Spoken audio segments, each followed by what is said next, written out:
Assalamualaikum warahmatullahi wabarakatuh. Bismillahirrahmanirrahim. Alhamdulillahi rabbil alamin. Wassalatu wassalamu ala sayyidina wa dhukhirna maulana Muhammadin sayyidil anbiya wa imamil mursalin wa ala alihi wa sahbihi ajma'in, amma ba'du. Bagaimana kabarnya anak-anakku sekalian? Selamat sore. Selamat menjalankan ibadah puasa. Semoga amal ibadah kita diterima di sisi Allah Subhanahu wa ta'ala. Amin Allahumma amin.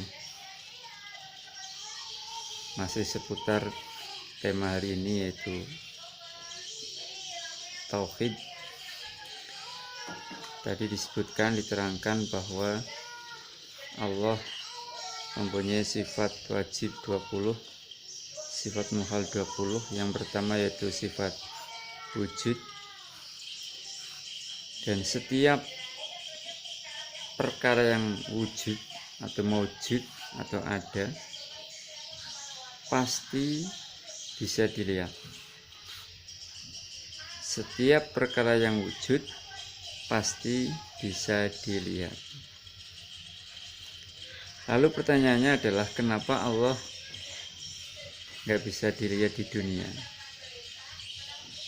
Karena di mata kita masih ada hijab, ada penghalang. Allah berfirman di dalam surat Al-Baqarah ayat 186, A'udzubillahi minasyaitonirrajim. Wa idza sa'alaka 'ibadi 'anni fa inni qarib ujibu da'watad da'i idza da'an. Ujibu da'watad da'i idza da'an. Wa idza sa'alaka 'ibadi, dan apabila hamba-hambaku bertanya kepada engkau Muhammad,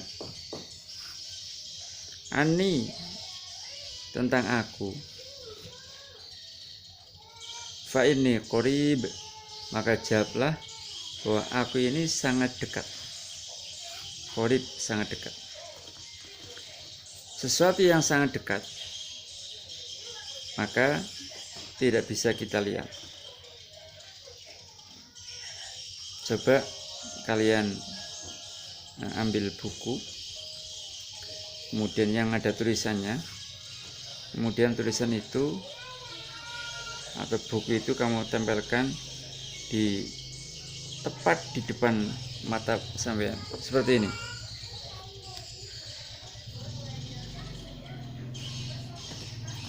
Kira-kira tulisannya nampak apa enggak? Tulisannya enggak nampak, karena sangat dekatnya. Demikian pula Allah sangat dekat, bahkan aqrabu min hablil warid, lebih dekat daripada urat leher kita. Namun demikian, kelak di hari kiamat, di alam baka sana, di alam bako, di akhirat, Allah dapat dilihat. Wujuhu yawma idzin nadhirah ila rabbiha nadhirah. Wajah-wajah pada hari itu ada yang bersinar, dan wajah-wajah pada hari itu bisa memandang zat Allah Subhanahu wa ta'ala. Bahkan memandang Allah Subhanahu wa ta'ala kelak di surga itu merupakan nikmat yang paling nikmat yang paling enak. Nikmat apapun di surga, bidadari misalnya, kalah semua dengan nikmat yang berupa memandang zat Allah Subhanahu wa ta'ala. Jadi saya ulangi lagi, kenapa Allah wujud tapi di dunia belum bisa dilihat? Karena Allah sangat dekat dengan kita. Di dunia belum bisa dilihat, karena kalau Allah bisa dilihat, kita nggak akan mampu.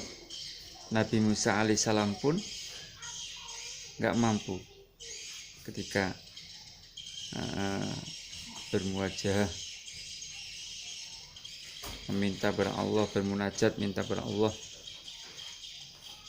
akan mukalamah dengan Allah, Nabi Isa nggak kuat, Nabi Musa nggak kuat. Kemudian tadi ada yang bertanya juga tentang syariat Nabi kita itu, bahwa syariat Nabi kita itu menasakh atau menghapus syariat-syariat nabi-nabi yang lain.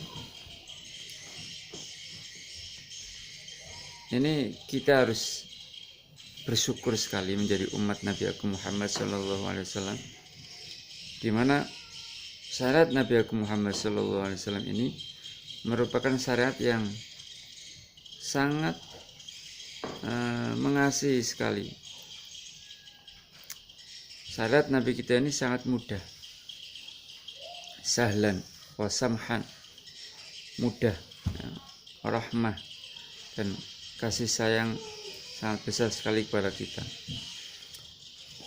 Ada sebuah keterangan bahwa dulu zaman Nabi Musa alaihissalam itu kalau sesuatu terkena najis maka harus dipotong.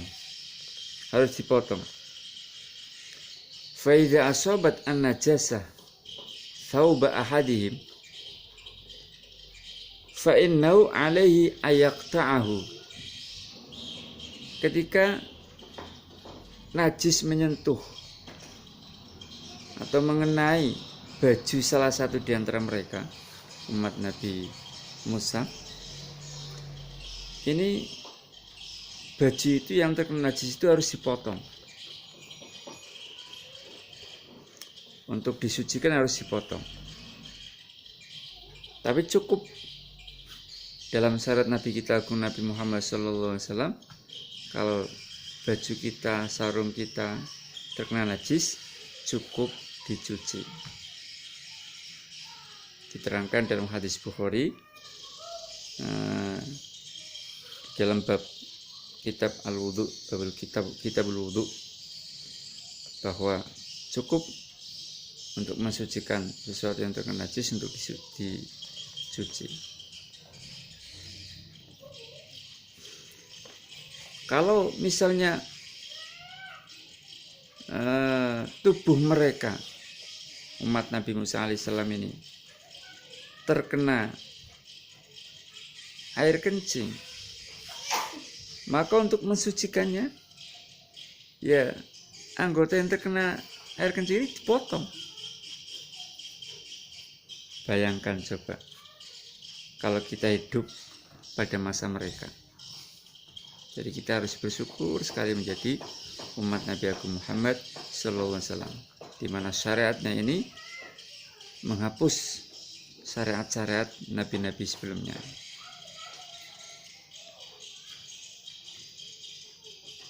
Termasuk juga bahwa ketika mereka umat Nabi Musa alaihissalam ini, yang perempuan terutama lagi haid, ini suaminya nggak boleh makan bareng. Adamu mu'akalatil haid, tiadanya makan bersama dengan wanita yang haid. Bayangkan, seandainya syarat itu masih diterapkan saat ini, kita nggak boleh makan dengan istri kita yang lagi haid. Tapi syariat Nabi kita memperbolehkan. Antara lain bahwa zaman dulu, zaman Nabi Musa alaihissalam, kalau mau bertobat itu dengan qatlun nafsi atau harakiri, bunuh diri. Kalau mau bertobat, bunuh diri. Disebutkan dalam surat Al-Baqarah ayat 54, Allah berfirman, fatubu ila barikum faqtulu anfusakum. Maka bertobatlah kalian semua kepada Zat yang menciptakanmu, faqtulu anfusakum, maka bunuhlah diri kalian sendiri, supaya bunuh diri. Bayangkan seandainya zaman ini atau umat ini kalau mau bertobat suruh bunuh diri, tentunya banyak sekali orang yang bunuh diri karena banyak yang melakukan maksiat. Jadi kita patut bersyukur sekali. Demikian pula kalau anggota tubuh kita yang melakukan kemaksiatan. Contoh, kita baru berkata bohong, maka lidah kita supaya dipotong. Itu zaman dulu, zaman Nabi Musa alaihissalam. Na'udzubillah, misalnya kita baru berzina. Zaman dulu, zaman Nabi Musa alaihissalam, kalau orang baru berzina, ini alat kelaminnya, caranya bertobat dipotong. Bukan dipotong sunat, bukan dipotong seluruhnya. Bayangkan coba seandainya zaman sekarang masih seperti itu.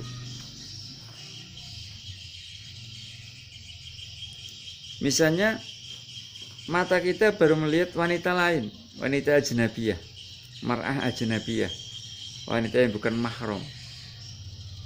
Maka caranya bertobat dicolok itu mata. Bayangkan seandainya kok umat Muhammad kok seperti itu,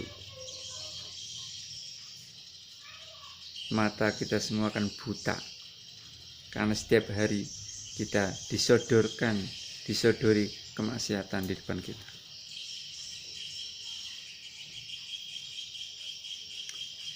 Kemudian salah satu syariat nabi-nabi dulu, iftidahu ashabil ma'asi minhum. Orang-orang yang melakukan kemaksiatan itu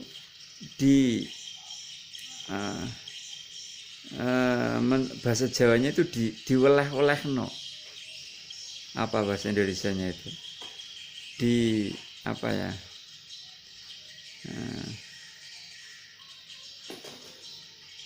Diolehno itu bahasa Indonesianya. Artinya kalau ada orang melakukan kemaksiatan, itu langsung dipermalukan oleh Allah Subhanahu wa taala. Langsung dipermalukan di depan publik. Jadi misalnya dulu zaman Bani Israel itu, kalau salah satu melakukan dosa, maka ditulisnya di paginya di pintu rumahnya tertulis fulan fa'ala kadza wa kadza. Misalnya si Mas Dayat misalnya malamnya baru mencuri misalnya, ini paginya di pintu rumahnya tertulis Dayat tadi malam baru mencuri. Nah, itu ada tulisan semacam itu. Misalnya ada yang berzina malamnya, paginya di pintu rumahnya tertulis si fulan, si anu tadi malam baru berzina. Bayangkan coba seandainya umat Muhammad seperti itu, ini saya pintu kita akan penuh dengan tulisan-tulisan, dengan sesuatu yang mempermalukan diri kita. Tapi tidak dengan umat Muhammad sallallahu alaihi wasallam. Kullu ummati mu'afan ilal mujahirin. Seluruh umatku dimaafkan. Jika melakukan kemaksiatan dimaafkan. Ilal mujahirin, kecuali orang-orang yang terang-terangan melakukan kemaksiatan tersebut. Tapi selama dia sembunyi-sembunyi, selama dia berusaha untuk menyembunyikan, maka diampuni oleh Allah. Ini hadis ya.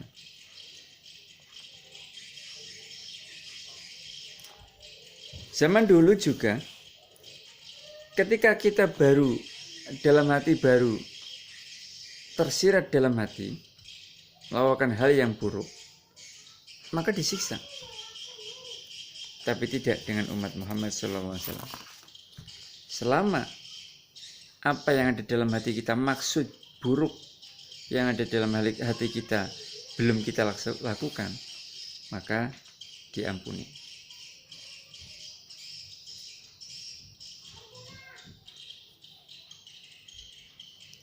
Kemudian ketika zaman dulu ini juga ta'un menjadi azab, wabah menjadi azab. At-ta'un azabun alal umam as-sabiqah. Ta'un atau wabah